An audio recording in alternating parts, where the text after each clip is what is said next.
Kali dia membawa Ya Warlord, Gatot Kaca. Warlord Gatot Kaca, jadi betul sekali Omama tidak terdeteksi kali ini. Warlord hubungan kenapa? Dan mereka mengandalkan EXP dan juga mid lane-nya dengan Magical dan Roamer ke arah Hellcat.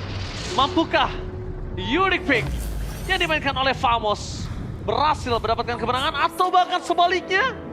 Mari kita saksikan langsung di Lane of Down. Kenapa Mama pegang kepala? Apalagi ini aja lagi berusaha buat mencerna ya. Tapi ya dari Famos mereka punya Hellcat, mereka punya Gatot Kaca, mereka bisa main ofensif sebenarnya sekarang ya. Jadi Gatot Kacanya fungsinya hanya akan membuat menjadi badan, sedangkan untuk damage dealer-nya nih mereka punya dua buat di early game. Mereka punya Joy dan juga Hellcat-nya, dan ya Hellcat memang ada sedikit nerf yang terakhir kita lihat. Dan cukup jarang lah kita melihat ada tim yang menggunakan Hellcat ya. Mungkin kalau di Indonesia siapa Gifam ya? Ya kan Baloy kan. Dan bahkan kalau Baloy itu sampai di ban terus gak sih Om? Ban terus udah di ban terus-terusan. Tapi menurutku ya buka Hellcat di sini kayak agak riskan ya, karena dia berhadapan dengan Tigreal. Oke, pertama itu. Yang kedua menurut aku kayaknya udah mau jadi targeting ke arah Beatrix gak sih Om? Tapi lihat target utama mereka menuju ke arah sosok seorang Eve di arah belakang sana, dan terlalu banyak yang bisa melakukan dive in. Ini Eve dari Fansin sebenarnya agak cukup kebingungan sih. Yep. Dia ngebuka vision, ngebuka badan juga bingung dia. Nah, dia masih diincar sih, karena tugasnya nanti buat zone bakal langsung melompat ke samping dia juga. Dan lihat itu zone-nya bawa Petrify kan, jadi nggak bakal aman untuk mid laner dan juga bahkan buat gold laner aku bisa bilang buat make evolve sendiri. Aurora lebih memilih untuk bermain safe aja, retribution baru dipakai juga, dan lihat, wow langsung di-ganking habis Marquinhos. Oke, Marquinhos offside yang tadi sempat kita bahas Om. Marquinhos nggak boleh offside karena aku ingat sekali permainan Marquinhos dulu, dan aku masih hafal namanya karena dia terlalu offside. Maju sendiri, Ketika dia dipotong masuk, ya. Iya, maksud aku gini, calculate-nya itu harus coba mulai diperhatikan sih Marquinhos ini. Oke, dan ada dua emblem assassin yang dipakai dengan Famos ya, dari Hellcat dan juga dari si Bruno-nya. Berarti ya jelas Famos tetap nih akan mengincar permainan yang eksplosif di awal ya, apalagi ya. Terutama ya dengan teror yang dimiliki oleh Hellcat. Tapi nampaknya sifat kembali terjadi sana dengan Avatar of Guardian. Flicker masih dihindari tapi tidak bisa membuat seorang Marquinhos selamat dari kejaran sosok seorang Son bersama dengan Super Nahuel. Lihat, gocekan Samba pun tidak bisa menghentikan pergerakan dari Son dengan area Petrify Gaming. Dan kembali dengan 4-0 Unique. Draft speed dilakukan oleh tim Famos. Kali ini benar-benar menunjukkan kualitas permainan yang sudah mereka siapkan. Ya, mereka mempersiapkan untuk bermain dengan full damager nih, 3 lah damagernya, di mana early game bakal dipegang Hellcat. Dan juga ada Joy, ini gangguan demi gangguan sudah mulai masuk dan ini nggak berhenti sama sekali. Famosnya mancing terus kan Solvin habis buat main game. Tapi Smooth benar-benar di cover habis-habisan walaupun dia berhasil ditumbangkan. Tidak ada pertukaran, Warlord terus pun ke arah belakang. Chibi atas nomor bebas dan Nets mendominasi banget di arah top lane-nya atas sosok seorang Euro Kotsu. Dan sedangkan lihat kali ini datang-datang Chibi-nya langsung melakukan take over terhadap gold buff di arah top lane. Dan nampaknya dengan penetrasi yang keluar sia-sia menurut aku tadi. Iya, kayak gak ada pertukaran ya yang bisa dilakukan juga. Oh, tapi zone-nya, resiko tinggi banget buat zone. Oke, Son kalau misalnya mau main depan badan kayak gitu nggak baik sih. Ada baiknya sekarang Son udah mulai ganti kondisinya Om. Mainin ke arah gold lane.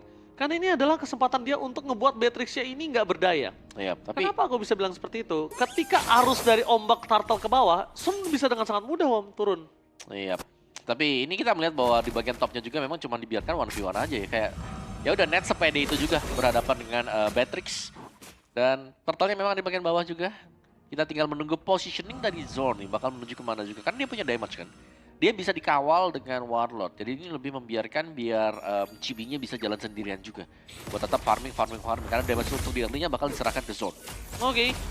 Dengan adanya kondisi ke arah turtle yang 30 detik lagi, Warlord sudah memiliki ke arah Thunderbelt dan ini sangat menguntungkan nanti Warlord. Dan talent prediction-nya kali ini ada Om Wawa, Famos, dan Ranger Emas Famos. Tumben kita nggak beda suara Om. Kompak ya kita ya. Tumben sekali ya.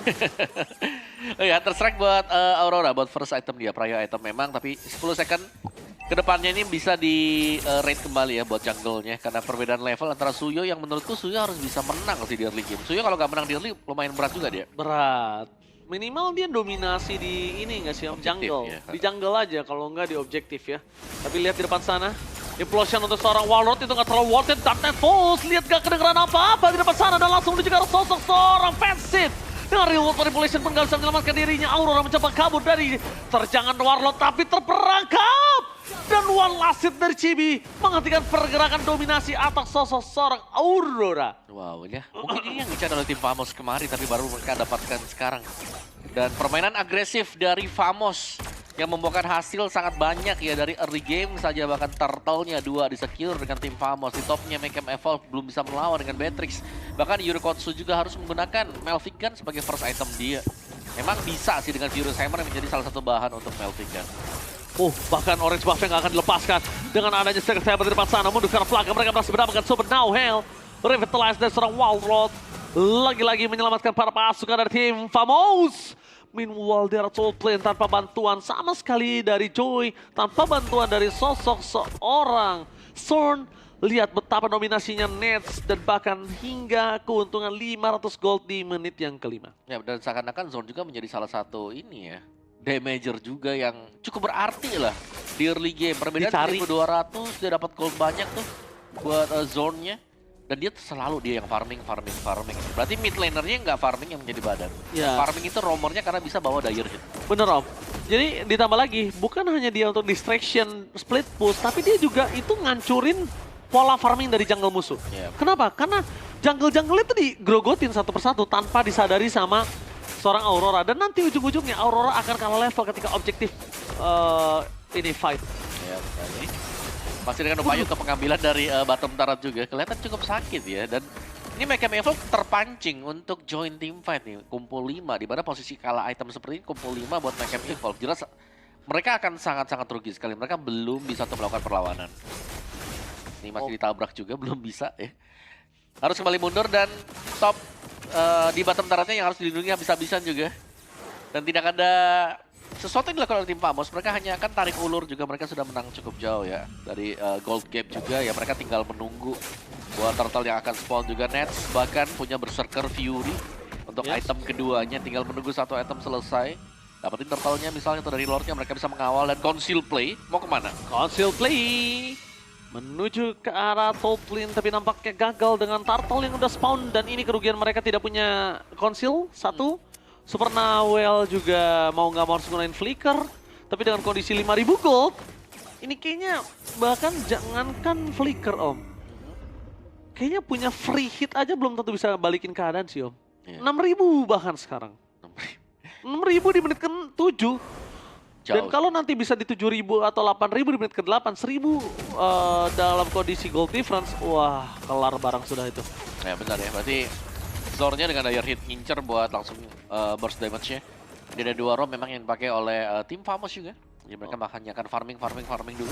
Oke, tapi tentunya Roamer Hellcard TM Series kali ini sebagai debut. Karena terakhir kali digunakan ini agak cukup, ya kan? Tentunya di sisi dari M5 sebagai jungler dari MP The King, TNZ dan juga Hades. Udah agak cukup lama ya, tahun lalu ya. Iya, gak berasa tapi Om setahun loh. Cepet ya. Ketemu Desember lagi tiba-tiba. Udah mau ini resolusi tahun baru nih. Aduh, resolusi belum ada yang dapat. Loh, nggak mau jadi 4K aja resolusi kamu. Oke, iya. Oke. Belum bisa mendekat sama sekali. Mereka benar-benar tertinggal jauh sih. Secara farming pattern mereka yang terpatahkan mungkin ya. Mereka pakai Beatrix nih. Tapi Beatrix-nya pun nggak bisa untuk memberikan damage yang maksimal. Karena jangan sampai ditabrak di Beatrix di area belakang juga. Zorn terpatah terlihat. Tapi lihat Zorn kali hampir termakan oleh sosok Marquinhos. Dan Zorn walaupun dengan gold difference yang cukup tinggi ini juga harus berhati-hati Om. Power dari seorang Hilda juga udah mulai meningkat walaupun nggak maksimal ya.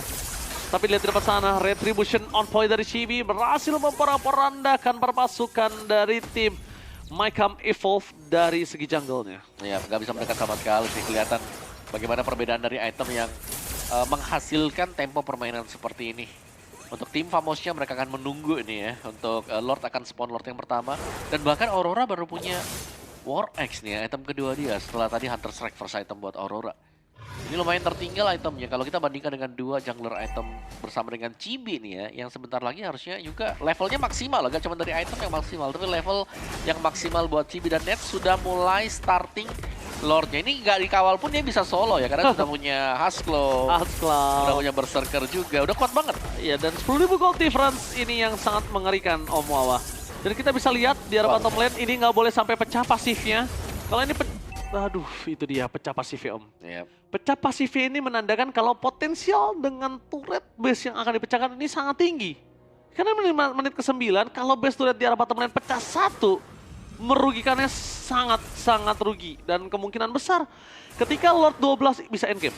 Yep. Tapi nggak bisa juga mereka nggak perlu tunggu loh buat Lord yang di menit ke-12 ya, enhance Lordnya. Karena untuk 3 item tadi buat Bruno sudah selesai, Melvic Gun ada didapatkan setelah mendapatkan Lord yang pertama. Dan ini masih dengan 3 lane yang bakal dipush oleh tim Famos juga. Mereka tidak akan ada ruang gerak lebih nih buat Mayhem Evolve. Level mereka bakal ditahan juga di dalam base mereka. Dan damager yang banyak sih menjadi advantage tersendiri bagi tim Famos. Mereka bisa nge-burst dari siapapun bakal bisa buka. Mungkin bukan paling bagus, ini pasti bakal datang dari Warlord. Oke, ini dia penentuan yang cukup mengerikan karena base turret tidak boleh mereka pecah. Tapi setengah darah di arah top lane menjadikan para pasukan dari tim Famos dengan sangat indah masuk ke belakang. Hampir menangkap karena Patrick mundur dan fokus dan free hit dari seorang Ness membuat para pasukan dari tim Famos berhasil mendapatkan 1 point kill. Gara frontliner dan Aurora pun harus mundur ke arah belakang untuk melakukan clear. Tapi satu base turret akan disusul dengan base turret yang lainnya. Snowball yang tidak terhentikan. Mengatakan Dark Bolt, fokus menuju ke belakang tanpa ada petrify lagi para pasukan dari tim Famos. Mereka berhasil mendapatkan 2 dan 3 point kill. Looking for wipeout. Ini bencana. Menit 11 para pasukan dari tim Famos. Mereka mencoba fokus ke arah base-nya dan memporak-porandakan para pasukan dari tim Mayhem Evolve. Ini dia tim Famos berhasil mundur dan diusir oleh sosok dari seorang Patrix. Ya, tapi selama Nets masih bebas ya dengan volley shot yang tekanan selalu ada juga. Apakah akan coba dipaksa? Fokus ke arah base-nya dan lihat, ini dia tim Famos tidak mau bermain dengan lama dan berhasil menenggelamkan tim Argentina lebih dalam lagi di lautan Asia Pasifik. Draft yang cukup unik dibawakan oleh tim Famos. Dengan bermainnya lagi-lagi di sini bukan mage yang dipergunakan Warlord. Ada sedikit shifting mungkin dengan draft dari Famos, tapi ini adalah sesuatu yang menarik dan cukup unik untuk kita saksikan kali ini. Hellcurt dengan Hellcurt Roamer plus juga ada Joy. Mereka akan bisa merusak ya bagian belakang, apalagi Hellcurtnya membawakan Dire Hit. Terlalu banyak yang meremehkan dari Bruno lagi dan terlalu banyak mereka mencoba mencari cara untuk bisa menghentikan Bruno di saat kondisi mereka sedang tidak baik-baik saja. Sudah saya sampaikan, tim yang berhasil menang aja dengan 1-0 mereka masih concern dengan aja Bruno. Korban ketiga berarti. Apalagi tim yang sedang dalam kondisi 0-1. Dan sekarang Famos sudah berada di dalam kondisi 1 sama. Dan nanti setelah bracket ada yang 1-0 dan 0-1, nanti ada bracket 1-1. Dan itu yang akan bertemu antara kalah dari bracket 1-0 dan menang dari bracket 0-1. Wah, ini seru sih ya. Karena kayaknya kalau ketemu dengan Famos, draftnya ini kan agak unik ya. Harus treatmentnya beda. Treatmentnya beda, kayaknya mulai main... kayaknya jangan dikasih second pick deh buat Famos. Sama ini gak sih Om? Gak boleh langsung buru-buru ngambil hero power dari dia. Kalau mau hero yang diperbutkan aja. Ya. Karena kayaknya mereka mempersiapkannya mid-nya nih yang berubah-berubah nih sekarang. Iya. Dan sedangkan kalau ngomongin mid sekarang terlalu variabelnya banyak banget Om. Kita lihat udah bisa main, dan banyak hal yang bisa main. Tapi sebelum itu kita akan ke winner interview dulu di Malaysia. Jalan-jalan ke Malaysia, let's go. The first to win for the hometown heroes, Vamos. And right now I am with Zorn. First of all, Zorn, how are you feeling? Seronok dan rasa lega dapat menang. He feels good after getting a win. Now, Zorn, maybe you can take us back to yesterday, okay? Throwback, just a little bit of a throwback. What happened yesterday and how did you guys manage to regroup in order to gain back momentum for the second day of the Swiss stage? Actually semalam kita orang ada a bit rasa nervous lah bila main dekat atas stage. Maybe sebab ada atas faktor sejuk juga di atas stage. Jadi dia mengganggu kita orang punya performance dalam game. And then hari ni kita orang dah dapat kaji balik kita orang punya mistake dan datang memakai jaket guys.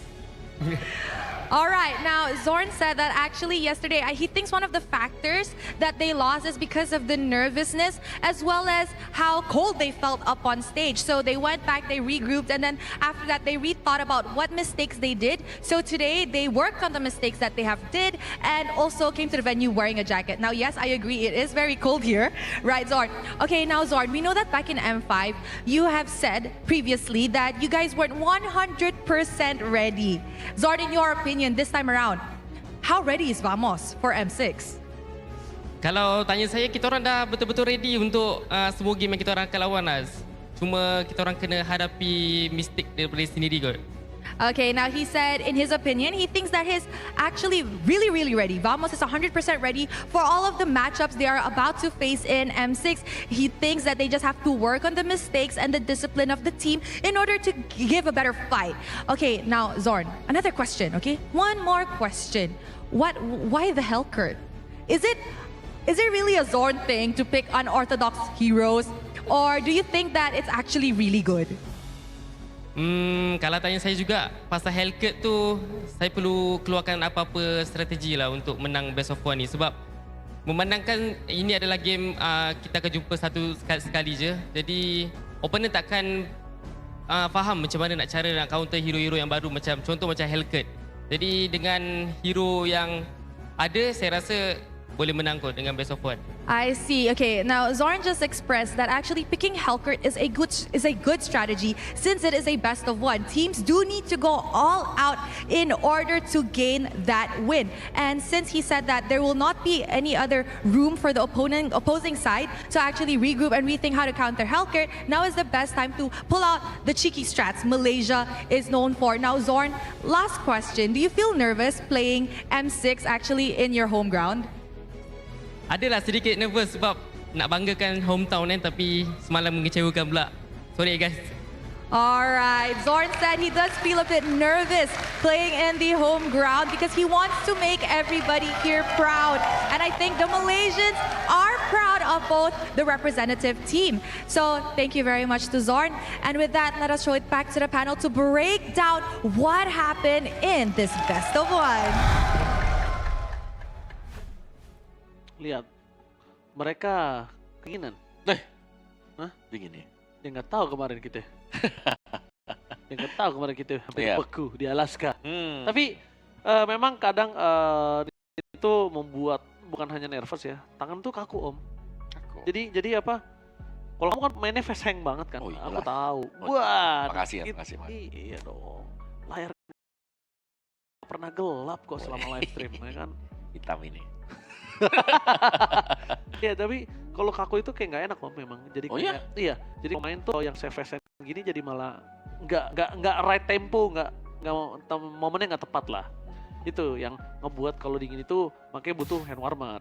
Nah, jadi tentunya juga nanti kita bakal lihat sedikit item karena mungkin itemnya akan cukup timpang dengan kemenangan yang sangat cepat didapatkan oleh Vamos ini mungkin dari tim Argentina. Ini kayaknya belum banyak item yang udah mereka dapatkan. So, mari kita saksikan saja yang akan dibedah langsung oleh Om Wewe. Iya, ini jauh sih sebenarnya kalau buat itemnya. Kalau kita bahas tadi, perbedaannya jelas kelihatan bagaimana slot yang hampir penuh tuh. Dari Nets lawan dengan Yorokotsu ya. Padahal Yorokotsu juga gak tumbang sama sekali. Dapetin 2 poin kill bahkan. BOD si Halbert dengan Melvigan. Tapi berhadapan dengan ya Bruno tadi. Dari Netsnya yang dimana dia punya 3 item waktu dapetin Lord yang pertama. Jadi Haskell, Berserker, Malvigan, dan bahkan di akhir tadi ternyata dia punya Windtalker juga. Jadi memang terlalu jadi ya buat pemain-pemain dari tim Vamos dan Warlord yang tidak terpick off. Dan ini membuktikan memang kayaknya Warlord juga sudah mulai beradaptasi untuk memainkan hero-hero typically tank fighter yang bisa dimainkan dengan Zorn. Tapi dipakai dengan dia dan Zornnya yang nanti akhirnya membawakan Roamer yang bisa memainkan Dire Hit. Nah contoh Dire Hit itu Hellcurt ada, atau siapa tahu kalau main siapa lagi, Selena mungkin. Jadi Roamer juga kembali bisa muncul nih buat Zorn. Karena ya bagaimana target untuk pemain-pemain dari Mayhem Elf juga. First bandnya mereka tadi langsung ke Cho. Mereka first picknya juga ke Eve, yang mana kita tahu Eve juga ini adalah pegangan buat Warlord.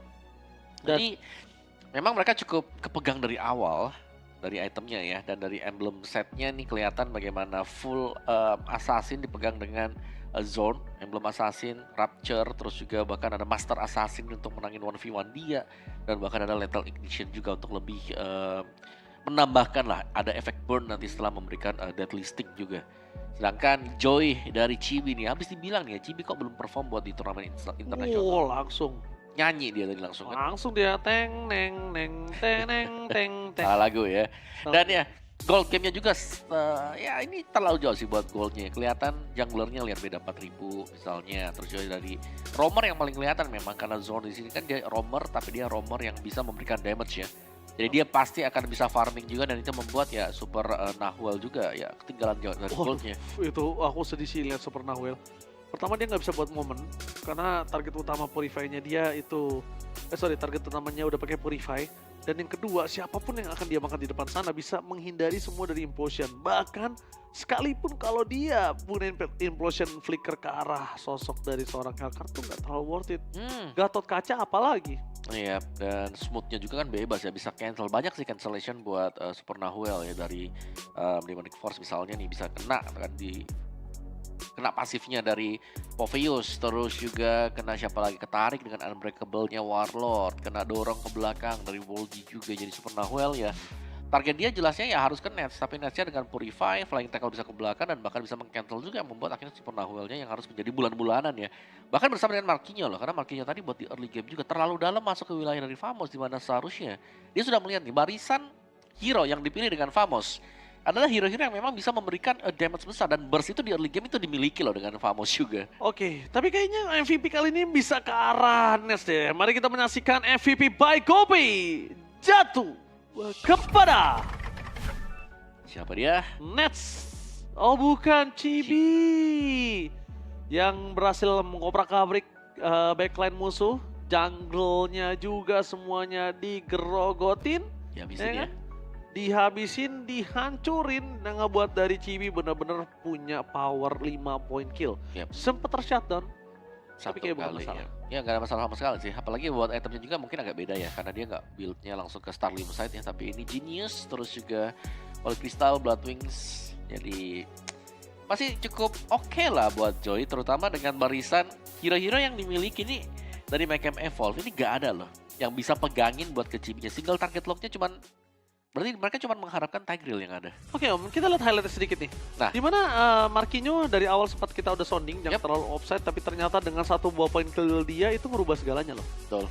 Kayak Marquinhos jadi tumbang ya kena first blood-nya, dan yang jadi bulan-bulanan gak cuma si Super Nahwel ya, tapi juga buat fashion-nya nih. Dari gift-nya dia yang ada di belakang memang, tapi ditargetkan juga. Chibi-nya langsung bisa menuju ke belakang dengan Rhythm of Joy, terus juga menggunakan Electrifying Beats dia. Ini lumayan sulit ya untuk bisa menghindari Joy, apalagi dengan kondisi ya, dimana seharusnya ini gak ada single target lock yang dipegang sama sekali. Dan akhirnya dengan efek-efek snowball yang sudah didapatkan oleh tim Famos, mereka tinggal menabrakkan juga langsung ke bagian mid aja, ditargetin semuanya. Karena ya terkesan dipaksakan, tapi mereka punya power untuk bisa end the game. Famos rumpun kali ini, mereka berjuang di negaranya. Dan ingat, berjuang di negara sendiri itu agak lebih berat Om. Karena Pressure jelas. Pressure-nya tinggi banget. Jadi kalau misalnya kita lihat tadi permainan dari Famos ini lepas banget, itu justru hebat. Karena mereka berarti menunjukkan kalau mereka ini udah mulai relax bermain di kandang sendiri. Tapi bukan hanya itu aja. Nanti kita ada pertandingan yang juga cukup mengerikan. Aurora kemarin sempat melakukan tes ilmu dengan melepas seluruh hero-hero power dari musuhnya. Iya, Hilda, dia lawan Cusi, Bruno. Dan dia diturunkan oleh Falcon. Yap, itu. Dan nanti dia harus berhadapan dengan langsung NIP Fleece.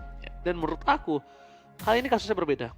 Kalau dia mau coba untuk lagi-lagi bereksperimen, aku tidak menyarankan. Karena kondisinya dia 0-1. Ingat 3 kali kekalahan itu benar-benar menggagalkan kalian untuk melaju ke babak selanjutnya. Dan kalau ini kalah, itu tandanya 2 kekalahan sudah di tangan. Wah, ini jangan sampai 0-2 sih. Memang sih habis 0-2 itu seru Ji. Karena best of 3 series. Best of 3 series, tahan dulu kan, best of 3 series. Tapi ngapain best of 3 series tapi dari 0-2 ya kan? Aduh sakit pala Om. Iya, ya at least ya 2-1 lah gitu. 2-1 lah. Atau enggak 1 sama sih. Atau sama masih BO1. Masalah gini loh, selevel Aurora itu harusnya udah bisa di dalam kondisi 1 sama saat ini. 2-0 ya berarti ya? Iya, Karena gini loh, Satu sama. bukannya kita underestimate NIP Flash juga kuat, tapi kondisinya adalah Aurora adalah tim yang benar-benar bangkit dan mengagetkan seluruh para pecinta sobat Mobile Legends di Philippines. Yap. Kehadirannya dia, kebangkitannya dia, ngedobrak-gobrak gabrik MPLPH sampai dia berada di Grand Final. Yap. Oke. Tapi tenang dulu Om, karena Om Wawa akan mencoba Hello Panda terbaru dan juga minum kopi. Jadi buat kalian semua, kita akan beri sejenak dan kembali setelah pesan-pesan yang berikut. Tetap stay tune di M6 World Championship.